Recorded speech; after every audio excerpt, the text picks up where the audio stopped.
Tutti a scuola di magia, come spesso accade il martedì su queste frequenze intorno a quest'ora, l'appuntamento con Claudio Borghi Aquilini. La sua è una scuola di magia, ma sono tante le magie che avvengono nell'ambito politico e che troppo spesso vengono nascoste o non vengono raccontate come si dovrebbe. Diamo il buongiorno a Claudio Borghi Aquilini, ciao! Ciao, buongiorno a tutti. E io non lo so da dove vuoi partire, perché come al solito i nostri ascoltatori al 340-6709-659 ci hanno già fornito di un certo bagaglio di domande, ma io lascio partire te. Qual è l'argomento che vuoi mettere sul tavolo? Allora, io cercavo, e questo è difficile perché voglio andare per una volta contro quello che sarebbe semplice fare, no? Tanto non è una nostra idea, non riguarda nessuno dei ministri o sottosegretari della Lega, sì, oddio, forse Valditara. Quindi niente, no? Potrei tranquillamente dirmela zitta. Invece devo cercare di far capire una magia che sono riusciti nel tempo a fare. Direi che è una cosa che parte all'incirca dagli anni '90, e che è oggettivamente una delle magie più pericolose che sono riusciti a fare, no, ed è, l'ipnosi dell'autodistruzione. Vale a dire, normalmente se tu ipnotizzi qualcuno, non riesci a portare quest'individuo a farsi del male, perché poi dopo questo si sveglia, no, invece, sono riusciti a ipnotizzare così tanto, no, tutti gli italiani, tale per cui l'unica cosa su cui sono d'accordo più o meno tutti è farsi male, no, e questa cosa si realizza secondo 2 sistemi paralleli. Diciamo, uno funziona di più a sud e l'altro funziona più al nord. E c'è anche qualcuno dei nostri che è caduto vittima, no, di queste ipnosi che t'hanno fatto negli anni. È quello che io chiamo i due comandi dell'autodistruzione, no, che il primo è il comando grillino e il secondo è il comando Giannino. E, il comando grillino è quello che grosso modo risponde al grido di: "Tagliamo i parlamentari, tagliamo gli stipendi", no, così, questo tipo. Il comando Giannino è quello: "Stato ladro, bisogna distruggere lo Stato", no, però se uno ci pensa bene, due co io mi rendo conto che già subito, non appena uno io dico: "Tagliamo i parlamentari" e dall'altra parte dico: "Stato ladro", a qualcuno, anche di quelli che ci seguono, viene voglia di dire: "Beh, ma è giusto. Che male c'è, no, cioè, tagliamo i parlamentari, ma certo, scusa, è tutta o i ministri, ma certo è gente che sbafa alle nostre spalle, no, e così via, e quindi è giusto farli secchi. E dall'altra parte stato ladro, certo, è quello che ci mette le tasse e così via, mentre invece io, vorrei essere, più tranquillo di fare quello che voglio, no, e simili. Ecco, se uno però guarda bene di che si parla, scopre che in tutte e 2 i casi l'intento distruttivo è rivolto verso noi stessi. Ma pensiamoci un attimo, ehm, delle persone importanti, no, nello Stato, c'è soltanto una categoria che è quella di cui noi possiamo avere qualcosa da dire, e sono i nostri rappresentanti. Cioè noi col voto andiamo a votare i nostri rappresentanti. Questi nostri rappresentanti sono i parlamentari, i consiglieri regionali, no, e così via. Mhmm, Fanno bene? Li confermiamo. Non fanno bene? Li mandiamo a casa e il loro stipendio si azzera, no, perché è ovvio che chiunque va a casa prende 0. Tutti gli altri, tutti i poteri dello Stato in certi casi fortissimi, sono personaggi a cui noi non abbiamo nessun tipo di influenza. Noi non possiamo protestare, o dire che non ci piacciono o mandarli a casa col voto. Pensiamo, a una categoria fra tante, so, i magistrati. Se c'è, il magistrato che dice che a cui piacciono i migranti come quelli di Magistratura Democratica, ehm, non è che li abbiamo votati noi quelli di Magistratura Democratica, si eleggono da soli. Se noi pensiamo a quel signore che se n'è appena andato, no, Ruffini, quello dell'Agenzia delle Entrate, ma qualcuno ha mai votato Ruffini? Se uno pensa a tutti i vari dirigenti, altissimi dirigenti che ci sono, nei vari ministeri o cose di questo tipo, ma qualcuno li ha mai votati? No. Se uno pensa alla Corte Costituzionale, no, quella che ti dice, che l'autonomia non va bene, oppure a quelli della Corte Cassazione che dicono sì che tutti i referendum, cioè che il referendum sulla Fornero, quando avevamo raccolto 500.000 firme, non andava bene, no, vi ricordate? 500.000 firme, raccolte per d'estate in Bellerio, con magari tanta gente di quelli che ci ascolta è venuta, a fare volontariato, no, per fare tutti i fascicoli, no, e così via, e quelli invece, una volta raccolto tutto, il referendum sulla Fornero si è mai fatto? No, perché è arrivato uno che non andava bene, con una motivazione che io me la ricordo ancora a fuoco, perché io son convinto che in tanti si dimenticano. La motivazione era che sì, è vero che la legge Fornero non era dentro la legge di bilancio perché era stata fatta prima, no, vi ricordate? È stata una delle prime cose che ha fatto Monti, con la Fornero piangente di fianco, però non era in legge di bilancio e quindi, a maggior ragione, non dovrebbe rientrare nei divieti di fare il referendum, no, perché ricordate che non è possibile fare il referendum su legge di bilancio. Ma questo era stato fatto prima, quindi era possibile. È arrivata la Corte Costituzionale e aveva detto che no, non si poteva fare perché sì, è vero che non era legge di bilancio o similari, ma era collegata a "ce lo chiede l'Europa". E quindi, dato che era una cosa di quelle che ci chiedeva l'Europa, non si può fare il referendum. Ma capite, ci sono ogni tanto delle cose che sono assolutamente sbalorditive. E in questo caso vedete che questo governo con, una cosa che so adesso, non so neanche, adesso dobbiamo decidere chi deve intervenire in aula oggi, che ci sono le comunicazioni con la Meloni. Ehm, Forse è il caso anche di ricordarglielo, cioè vale a dire, che va bene fare la prima della classe, va bene fare i compiti, va bene dire: "Sì, non c'è problema, noi andiamo secondo le regole perché tanto siamo più bravi degli altri, no, e io son più brava di tu". Però questi poteri sono intatti e in questo momento, non seguono il voto dei cittadini e in questo momento sono allineati, no, per cercare di metterti i bastoni fra le ruote. Quindi tu puoi fare tutti i centri in Albania che vuoi, ci sarà sempre un giudice del TAR di Magistratura Democratica che ti dice che non puoi farlo. Ci saranno dei tribunali che ti dicono, che le leggi dell'Unione Europea prevalgono su quelle italiane e quindi non ascoltiamo le leggi italiane, no, ci sarà qualcuno, e oggi siamo nella questa settimana siamo nella settimana della sentenza, che se tu fermi le navi come hai promesso di fare e sei stato votato per quello, sarà, inquisito o messo sotto processo, per, sequestro di persona, no, perché questa settimana ricordiamo che Matteo Salvini avrà la sentenza, a Palermo per aver fatto il proprio dovere, per aver difeso i confini, no, però, ci sarà un giudice che voi non controllate in nessun modo, perché la magistratura è stata costruita in modo unico rispetto al mondo, dove se anche il 100% dei, deputati e dei senatori in Parlamento decidesse di fare qualcosa, non può, perché, l'unica cosa che può fare, è, agire su 1/3 dei componenti del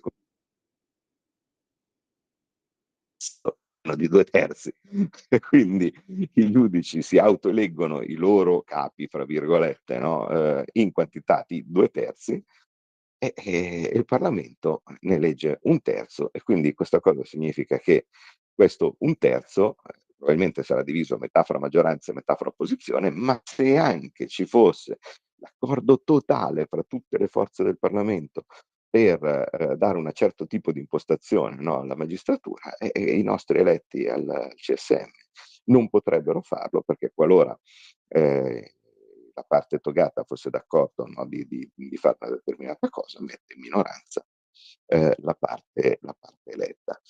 Ecco, in questo mondo, no, dove, quelli che comandano sono altri, ehm, cos'è l'intento dell'ipnosi grillina? Quella di dare addosso ai nostri rappresentanti, quindi agli unici che sono quelli che devono rendere conto a noi. Voi capite però che così facendo non si va lontanissimo, perché è dai tempi degli antichi romani che, il tribuno della plebe era considerato intoccabile, era considerato, come non potessi non poteva essere messo sotto accusa, no, e così via, perché se no altrimenti quegli altri che erano i vari aristocratici e cose di questo tipo, che già erano più forti, rispetto a erano più forti rispetto ai plebei, no, e simili. Ehm, Costoro, se poi avessero potuto anche liberamente prendere e mettere sotto processo il tribuno della plebe, come, su una qualsiasi accusa, magari anche inventata al momento, magari per sequestro di persona, no, e similari, addio diritti dei cittadini, perché ci sarebbe stato l'aristocratico che avrebbe fatto un po' quello che voleva. Ecco invece questa ipnosi strana, no, del grillino spinge a dare in mezzo a tutti questi poteri, a dare addosso al tuo rappresentante, cercando di indebolirlo, al tuo tribuno della plebe, che quindi deve essere perseguibile e quindi è stata cancellata l'immunità parlamentare, no, che non era stata messa lì a caso dai padri costituenti, non era certo stata messa lì per consentire che il deputato o il senatore potessero rubare le mele o entrare in gioielleria con la pistola in mano e portarsi a casa la catena d'oro.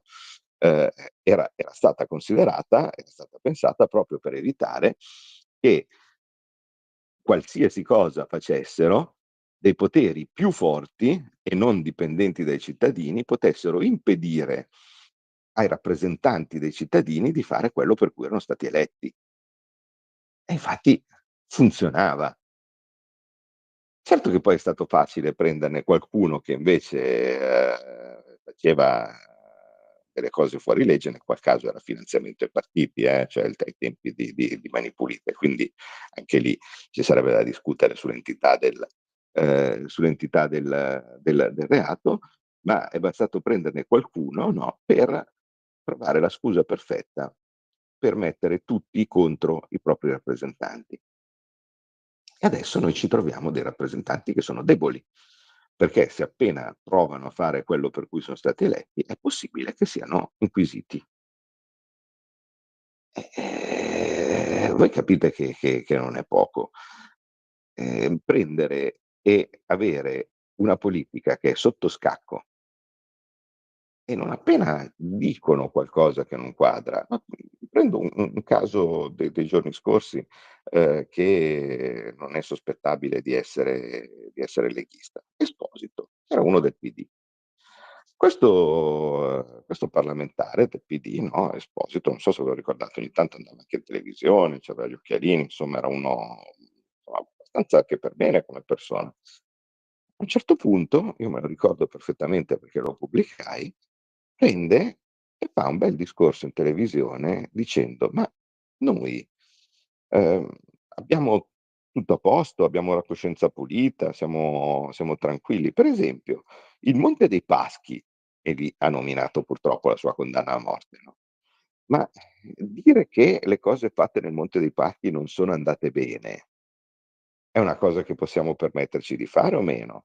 Cercare di capire, e lì la sua condanna stava andando sempre più velocemente nella direzione giusta, perché le sue parole son state: cercare di capire se i prestiti di centinaia di milioni che il Monte dei Paschi ha fatto a De Benedetti, sono stati fatti perché questo signore si chiamava De Benedetti, oppure perché giustamente chiunque fosse stato avrebbe ricevuto gli stessi prestiti. Oh, magicamente, il secondo dopo che lui ha detto queste parole, è stato indagato, inquisito per un qualsiasi motivo. In quel caso, diceva, boh, che l'accusa era che dava in giro dei biglietti o che faceva, faceva, degli scandali o qualcosa del genere con dei biglietti, credo, non so se dello stadio o similari. 7 anni di processo, 7 anni, e dopodiché 2 settimane fa assolto e innocente. Ma come si fa a non capire che c'è qualcosa che non va? Stessa cosa il la questione che adesso, sembra che abbia tenuto in ostaggio, e ieri sera sono andato alla Camera a vedere di che diamine si stava parlando, no, effettivamente era proprio così, la cosa che ha tenuto banco per un tot di tempo, no, dice: "Hanno messo una norma per fare l'aumento di 7.000", non so, cioè cifre incredibili, 7.000 € al mese ai ministri, no, e così via.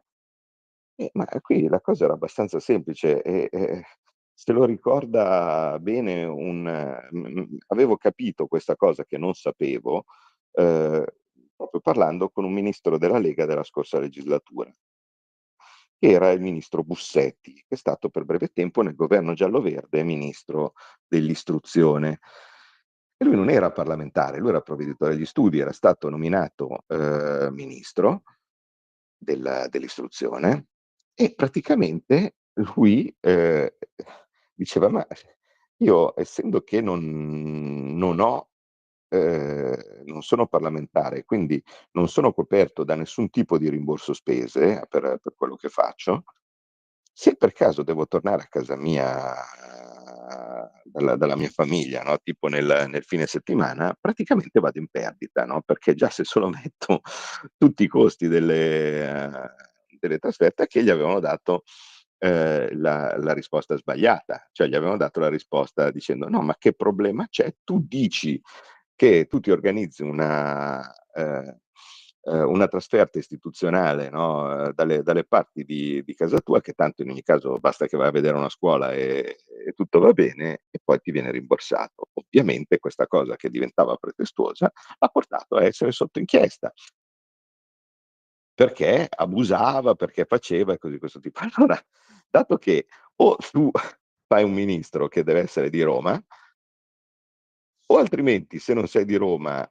vai in perdita perché non hai nessun tipo di rimborso, perché la tua condizione è diversa rispetto a quella del ministro che è anche parlamentare, oppure ti inventi delle cose che non dovresti inventarti, no, per cercare di venirne fuori, e allora poi ti metti sotto inchiesta. Allora qua diceva una cosa molto banale: se per caso il ministro non è anche parlamentare, il trattamento è uguale a quello dei suoi colleghi che sono anche parlamentari, perché tanto il ministro parlamentare non viene in Parlamento, non è che c'ha dei lavori in più da fare, cioè non è che viene in commissione o così via, è sostituito perché giustamente deve fare il ministro, non deve fare il parlamentare.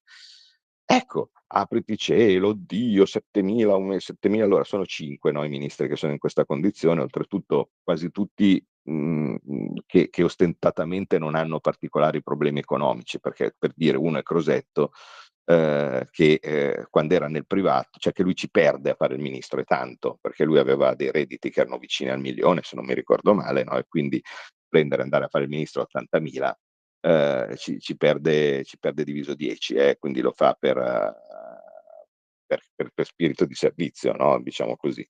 Ehm, quindi no, oddio, vergogna, questi 5 prenderanno l'aumento, no, è uno schifo, quando c'è categoria a caso a cui viene dato, i pensionati gli hanno dato €50 in più e invece questi ne prendono 7.000, cioè è lì giù di grillismo. E quindi questi che dovrebbero essere quelli, diciamo, che devono governarci e quindi, insomma hanno un ruolo importante e fondamentale, invece, devono, sottostare a, limitazioni e così via strane, perché il ministro di fianco, no, che invece è parlamentare e che magari ha un ministero molto meno importante del proprio, ehm, come si chiama, guadagna di più o ha più possibilità di rimborsi spese, no, e similari, e invece tu ti trovi a essere il ministro Calimero, no, non si sa perché. Allora l'idea non era tanto quanto aumento gli do, semplicemente si diceva a tutti i ministri sono tutti uguali, figurarsi, no, e e si è riusciti a fermarsi questa cosa e poi a vergognarsi di averla fatta e la ritiro, perché e quindi hanno trovato solo un sistema di fargli avere, i rimborsi spese per le trasferte, no, e similari. Ma, bisognava sbattersene i coglioni e bisognava andare avanti così, è giusto, cioè sono i nostri rappresentanti, devono essere messi nelle migliori condizioni per fare il loro lavoro. Quando dall'altra parte ci sono magistrati, Corte dei conti, Corte del Consiglio di Stato e così via, che di questo problema non se ne sbattono perché sfrecciano con la scorta, con codazzi di auto blu, i lampeggianti, no, e cose di questo tipo, no, da tutte le parti. Io invece purtroppo sono costernato, no, perché di fronte a, questo che è evidente che è un sistema ben studiato dove, per abbattere la nostra democrazia hanno trovato il sistema migliore, farsela autoabbattere, ce la abbattiamo noi, cioè noi cittadini, no, quindi questa è una roba che risale ancora dai tempi di Casaleggio, rivolgersi contro i nostri rappresentanti e contro quello che noi siamo. Ma scusate, poi son le 10:10, mi sa che abbiamo un po' sforato, Alessandro. Ah, ti ho lasciato proseguire perché tanto poi nella replica, facendo tante pause tecnicamente, no, tranquillamente si Vabbè mette dai, metti un metti il jingle. jingle dai che Lo vuoi? Claudio sì, sì, Borghi che richiede il jingle, ragazzi. Allora metti un bel jingle, grazie al nostro regista metti il jingle Francesco. delle 10, va, così intanto approfitto per mettermi la camicia, cioè anzi fallo Ah, durare un po' tanto perché doveva io sto mettere la cercando. camicia. 2 jingle mentre Claudio Vai. Borghi si veste. Vai, vai, vai. Buon Natale, buone feste da tutto lo staff di Radio Libertà, la tua radio.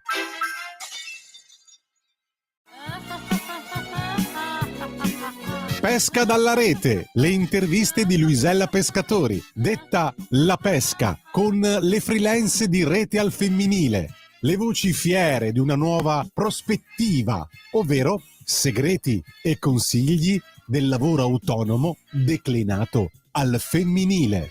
Ogni mercoledì alle 15:30 su Radio Libertà, la tua radio.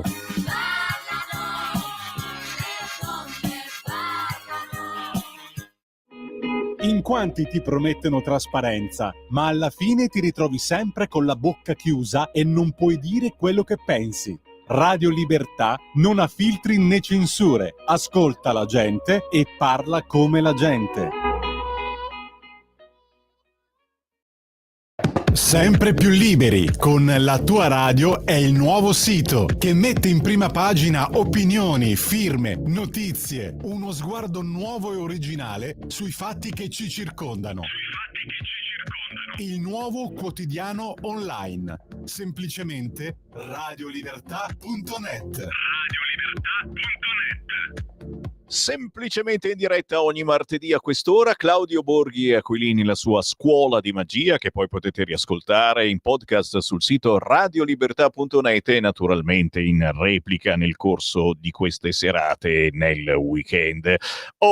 Mentre parlavi, un fracco di WhatsApp al 340 6709 659. Chi è d'accordo, chi non è d'accordo, quanta demagogia, nessuno viene ordinato di fare il ministro ministro, se ci rimetti ringrazi e te ne vai, scrive Enzo. Un altro: se volevano uniformare gli stipendi dei ministri avrebbero dovuto farlo a ribasso, perché qua si vive male anche con 1.000 euro al mese. Se un ministro ne prende 100 volte tanti, non gli cambia di una virgola un aumento o una riduzione lieve, che cerchino di valutare le realtà della vita i nostri politici. Beh, Claudio, devo dire che però un aumento di 7.000 euro, se ho capito bene, era un aumentone, e forse alla fine la quadra l'hanno trovata proprio semplicemente aprendo ai rimborsi delle trasferte, o no? Ma vedi, è proprio, cioè io lo so che la gente reagisce così, no? Io poi non ho nessun problema a parlare di questo tema, perché io sono uno della categoria di quelli che, come un po' come l'amico Crosetto, guadagnava di più nel privato, no? Io tante volte, chi mi segue, chi mi conosce, ho pubblicato tutte le mie buste paga di quando lavoravo in banca, no? E che sono incomparabili rispetto a quello che guadagno qui. Poi uno dice: "Ma non me l'ha detto, non me l'ha prescritto il dottore." Ma certo che non me l'ha prescritto il dottore. Il punto però che cos'è? È che noi cittadini dovremmo essere liberi di poter contare su tutte le professionalità.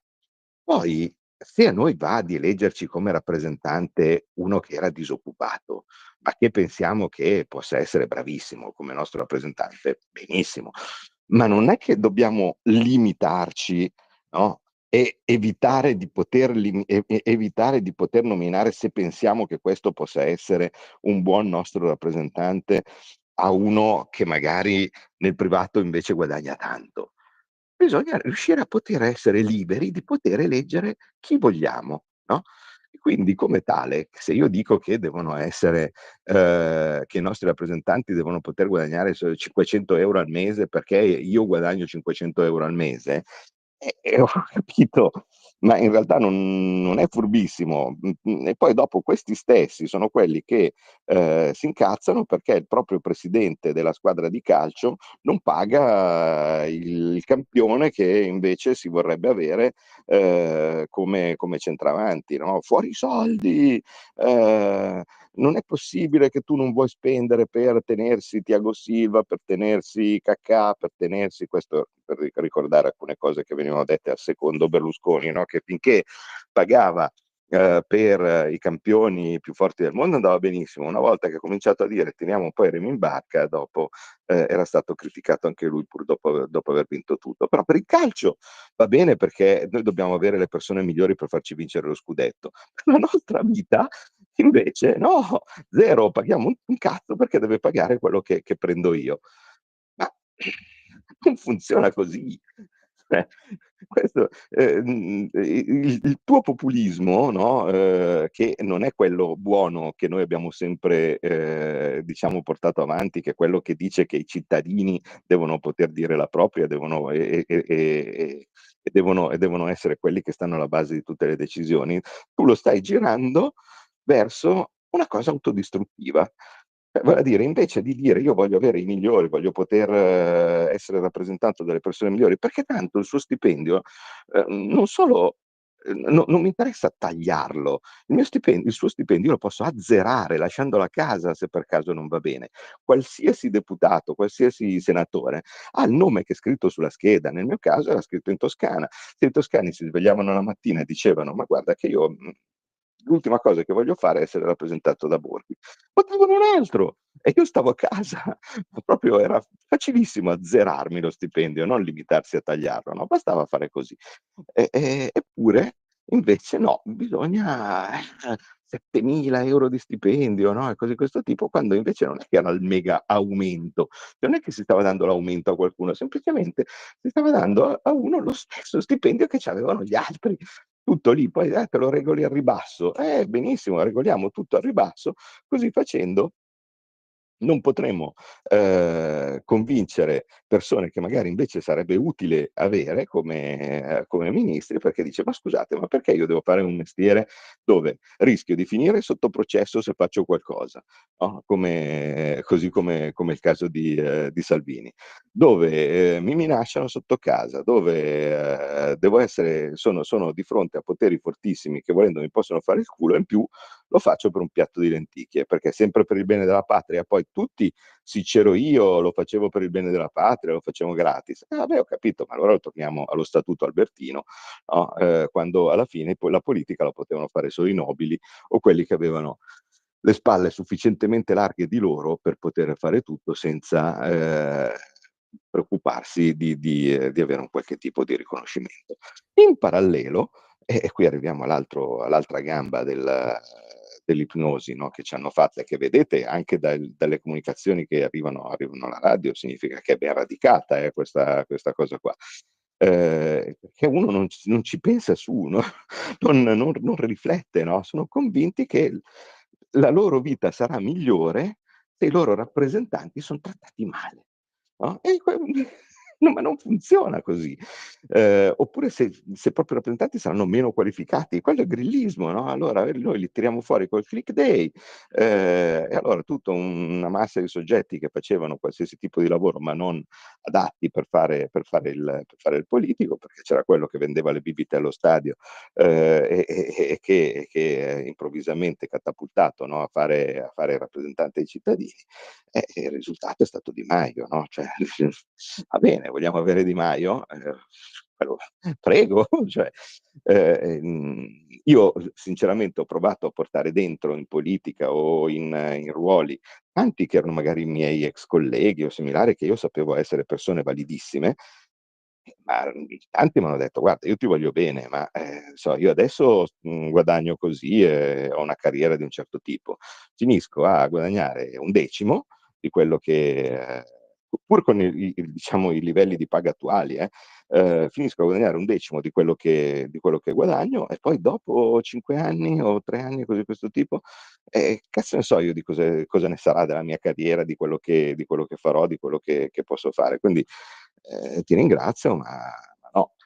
E allora a quel punto passiamo al secondo tipo, che è ancora più sottile, che è il Giannino. Adesso è un po' che non si sente più parlare, no, dell'amico, Oscar Giannino, però era uno che aveva ottenuto una certa qual soddisfazione, un certo qual successo, all'epoca, dicendo che c'era lo Stato ladro, che bisognava tagliare tutto, no, e similari. E anche lì, se uno però si inizia un attimo a ragionare, dice: "Ma lo Stato siamo noi. Se lo Stato siamo noi, perché dobbiamo autodirci che lo Stato deve essere debole e che perché così facendo, se lo Stato è debole, è forte il cittadino, come t'hanno fatto raccontare, no, che in realtà lo Stato è invasivo nella vita dei cittadini e quindi, bisogna essere lasciati liberi di fare quello che si vuole. Ma questo è stato un sistema potentissimo che ha portato poi in giro per il mondo ai mega miliardari, no, liberi di fare un po' il cazzo che volevano, perché a quel punto non c'era regolamento, non c'era autorità, non c'era possibilità di fermare, il mega ricco e questi facevano il cazzo che volevano. Oppure se io ho uno stato debole, no, e quindi non posso avere un esercito forte, non posso avere una struttura forte, no, e similari, e come faccio io a competere con gli stati che invece ce l'hanno forte? No, invece noi tutti andare dietro allo stato ladro, ma senza riflettere che lo Stato siamo noi. E quindi la risposta è proprio sempre quella sbagliata, è sempre quella autodistruttiva ed è tutta mirata a lasciare un'Italia debole in balia di forze, invece fortissime per il mondo. E questo è riuscito perfettamente, cioè dagli anni '90 ad adesso, cioè son stati 30 anni che questo gioco qua è funzionato in modo clamoroso e infatti l'Italia non ha mai contato un cazzo, i cittadini italiani sono andati sempre peggio, gli stipendi son stati fermi per 30 anni. No, al contrario di altri paesi dove invece crescevano e così via. E uno non viene il sospetto che era sbagliato il sistema. No, convinto che certo sono 30 anni che cioè è lo stesso sistema del più Europa, lo stesso sistema del virus, lo stesso sistema del Green Pass, no, e così via. Cioè io ti faccio fare una cosa che è contraria alla logica, al normale pensiero. Non funziona perché io ti faccio mettere il Green Pass e i contagi aumentano e ce ne vuole di più Green Pass. E infatti il grillismo è costantemente, non è mai contento, qualsiasi asticella tu metti. Hai tagliato di 1/3 i parlamentari, no, perché i parlamentari costavano troppo. Benissimo, via 1/3 i parlamentari. Si lavora di merda! Io ho fatto sia la scorsa legislatura, e questa, si lavora di merda con 1/3 i parlamentari in meno, perché devi dividerti fra 100 commissioni, corri come un gioppino da una parte all'altra e non riesci a seguire praticamente niente di quello che fai perché sei sempre di corsa. Io tuttora in questo momento dovrei essere una commissione, e sto facendo tardi perché son qui a parlare con voi. Ma al di là di quello, in contemporanea ne avrei altre 2, no, e allora devi, costantemente andare a cercare sostituti, sostituzioni, che chi va da mia parte, perché io sono al piano 4 mentre tu devi essere al piano 2, però devi correre al Copasir, no, e così via. Sì, lavora di merda con meno parlamentari. La vostra vita è migliorata? Cioè la vita dei cittadini che tutti soddisfatti, no, a dire: "Cazzo che fighi che siamo stati, abbiamo tagliato di 1/3 i parlamentari." È migliorata? No che non è migliorata. Mhmm, fanno fare quello che non dovrebbe essere fatto. E ciononostante le cose non vanno bene, ce ne vuole di più. Quindi se, per dire, si fosse detto l'altra scemenza, allora tagliamo tutto, no, così facendo risolviamo il problema che c'è un ministro che prende di più o di meno. Sarebbe stato lo stesso tanto, dici: "Ah, però poi tu prendi 2000". Io ne conosco uno che si fa il culo dalla mattina alla sera e prende 1000. Quindi sega ancora di più, poi 1000 non va bene, 0. No, anzi per essere lì, dato che è un posto con i lussi, gli agi, le poltrone, deve pagare lui, quindi bisogna mettere cos'è la tariffa, no, per stare dentro. Eh, alla fine l'arrivo finale, l'oligarchia, lo statuto albertino, gente di cui non gliene frega un cazzo né degli stipendi né di niente, che prende il potere. Mhmm, bisogna venirne fuori, io non lo so, cioè questa è mia è una voce rispetto singola, rispetto e impopolare, no, rispetto a miliardi di persone che invece c'hanno già fatto il lavaggio del cervello completo, facendo credere che ci sia una dicotomia, no, che se tu segui il tuo rappresentante allora il tuo stipendio sale. Non è così ovviamente, il tuo stipendio è fermo da 30 anni che mentre tu stai massacrando i tuoi rappresentanti, che sono quelli che magari avrebbero avuto interesse a fartelo salire lo stipendio perché volevano essere votati e volevano essere riconfermati.